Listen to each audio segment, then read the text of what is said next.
सवाल और ईआरसीपी में अपन जीत नहीं पाए, जैसा आप चाह रहे थे कुछ भी नहीं हुआ।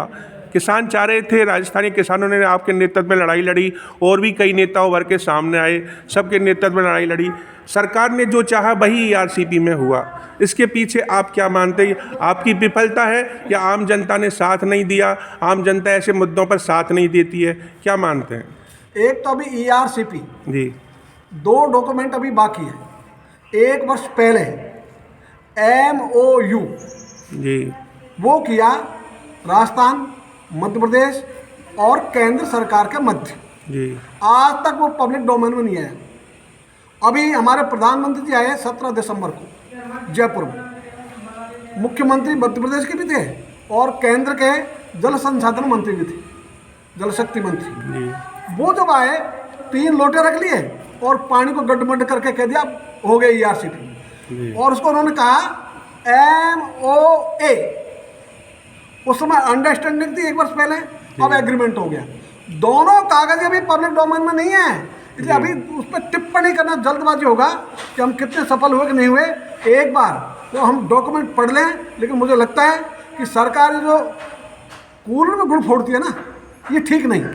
ऐसे मुद्दों को सार्वजनिक करना चाहिए। उन्होंने क्या समझौता किया? और यदि ईआरसीपी में जब बनी थी 2017 के पहले 2 नदियां सम्मिलित थी, कुल्लू और कुन्नू। जी, बाद में उनको हटा दिया गया।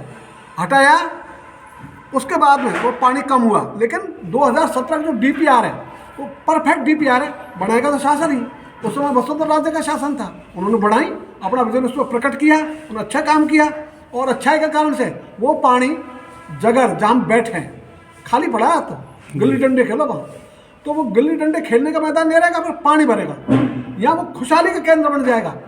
ऐसी जो चीज़ है, झालावाड़ से लेकर धौलपुर तक जो उन्होंने इसके विजन प्रकट किया, दैट इज मच अप्रिशिएबल। तो काम तो शासन ही करेगा।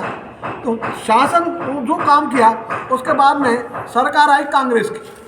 अच्छी बात ये थी कि अशोक गहलोत साहब मुख्यमंत्री ने उसमें ब्रेक नहीं लगाए, उसको चालू रखा, अच्छे ढंग से चालू रखा। और गड़बड़ जो की, मैं बहुत बोला हूँ, अटकाने का, लटकाने का, भटकाने का काम उस व्यक्ति ने किया जो राजस्थान का था और जो जल शक्ति मंत्री था। अटल जी ने अच्छा काम किया, इन्होंने, हमारे मोदी जी ने अच्छा काम किया कि जल शक्ति मंत्रालय का प्रभार राजस्थान को सौंपा। लेकिन जिनके हाथ में गया वो इसको अटकाने, लटकाने, भटकाने में लगे रहे। उनको लगा इनको श्रेय नहीं मिल जाए, उनको श्रेय नहीं मिल जाए, मुझे ही मिले। अरे भाई, हमने तुमको कहा 1.5 घंटे का उनको कि सबसे ज़्यादा गड़बड़ी आपने किया गजेंद्र सिंह शेखावत साहब, इस परियोजना के साथ अन्याय आपने किया है, इसलिए इसका सबसे ज़्यादा नुकसान किसी ने किया है, उसका नाम है गजेंद्र सिंह शेखावत, जो वर्तमान में भी जल शक्ति तो उनको नहीं दिया, लेकिन दूसरे मंत्रालय में है। तो वो जो है, उनका यदि रोल अच्छा होता, पॉजिटिव होता, तो आज पानी धरातल होता। इसलिए अभी वो नहीं हो पाया। तो सरकारों पर बहुत सारी निर्भर करती है। आज भी सरकार इतनी तो दबाव में है कि ईआरसीपी उनको बार बार बोलनी पड़ती है, बार बार उसका नाम लेना पड़ता है। और ये परियोजना जितना पानी उन्होंने घोषित किया, उतना पानी यदि मिल जाता है तो हमारा है ना पूर्वी राजस्थान, पंजाब और हरियाणा को पीछे छोड़ेगा। उसके लिए अभी भी लड़ रहे हैं, हमने लड़ाई बंद नहीं की। अभी हम ठहरे हुए हैं इसलिए कि वो दोनों डॉक्यूमेंट पब्लिक डोमेन में आ जाए, सारे हो जाए, उनको एक बार पढ़ लें। तो हम पूर्वाग्रह के कारण न किसी का विरोध करेंगे, न किसी का समर्थन करेंगे। हम तथ्यों पर चलेंगे। और तथ्य यह है कि अभी नवनेरा बांध पूरा हो गया। तथ्य यह है कि जो 2021 में ईसरदा बांध पूरा होना था, वो 2025 में पूरा नहीं, उसके लिए एक्सटेंशन का समय मांग रहे हैं। तो हम चाहेंगे कि एक्सटेंशन बंद करो, सिंचाई परियोजना को दो सर्वोच्च प्राथमिकता। और आज तो पुल बनते हैं जो पहले 12 वर्ष में बनता था, 12 महीने बन जाए। तो हाईटेक जमाना है भाई, तो उस हाईटेक को काम ले होना। तो फिर डोंगरी बांध, जहाँ से पानी आएगा, बीसलपुर से 2 गुना पानी होगा वहाँ, 2 गुना अकेले डोंगरी बांध में। ये जो बांध है, वहाँ की उन्होंने शुरुआत नहीं की, तो वहाँ से शुरुआत करेंगे। तो जहाँ से पानी आएगा, जहाँ स्टोरेज है, वहीं से तो पानी आएगा। तो वहाँ की तो चर्चा ही नहीं कर रही है। अभी चर्चा उसको अभी भी उसी ढंग से कर रहे हैं। लेकिन इस पर चुप नहीं रहेंगे और लड़ना तो कई वर्ष पड़ सकता है, लड़ेंगे और पानी धरातल पर है, इसके लिए हम सब कोशिश करते रहेंगे, सब मिलकर लड़ते हैं, अकेले किसकी बात। तत्कालीन जल शक्ति मंत्री गजेंद्र सिंह शेखावत शुरू से कहते रहे कि हम ERCP को नदी जोड़ो परियोजना में शामिल करेंगे। उनकी जिद के आगे ऐसा ही हुआ। वसुंधरा राजे नहीं चाहती कि ERCP को नदी जोड़ो परियोजना में शामिल किया जाए। वो इसको एक सिंचाई तंत्र के माध्यम से, नहरों के माध्यम से गांवों को जोड़ना चाहती थी, उनकी DPR में जहाँ तक मैंने पढ़ा है।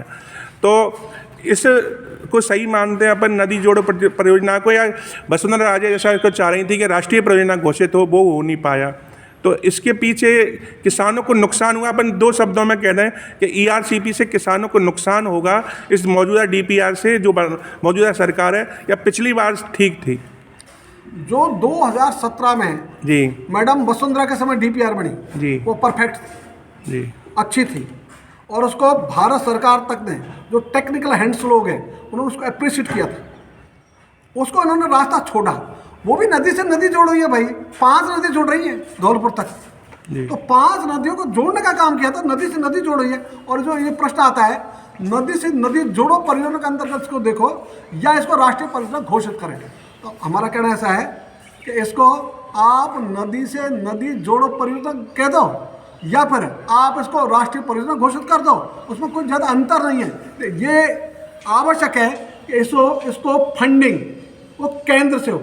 अभी नदी से नदी जोड़ो योजना में 90% ऑफ द टोटल एक्सपेंडिचर उसका फंडिंग हो सकता है। जो ये राष्ट्रीय परियोजना घोषित होती है, पहले तो उसमें 90% था, बाद में इसको कर दिया 60%, तो अब 60% हो सकता है। तो हमने कहा आप किसी भी योजना में लो और वहाँ नियम बना दो ना, वहाँ का 90% दे दो।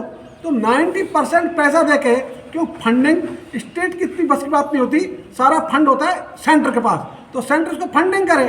तो किसी भी योजना से कर दे, नाम कुछ भी दे दे, उनका नाम दे दे, मोदी जी का नाम दे तो हम तो इससे भी खुश हैं, अटल जी का नाम दे तो हम तो इससे भी खुश हैं। बात यह है सूरज उगना चाहिए, किसके मुर्गे ने बांग दी ये मुख्य बात नहीं है, मुख्य बात है सूरज उगे, इनका मुर्गा बांग दे, इनका मुर्गा बांग दे, इससे कोई अंतर नहीं पड़ेगा। Thank you.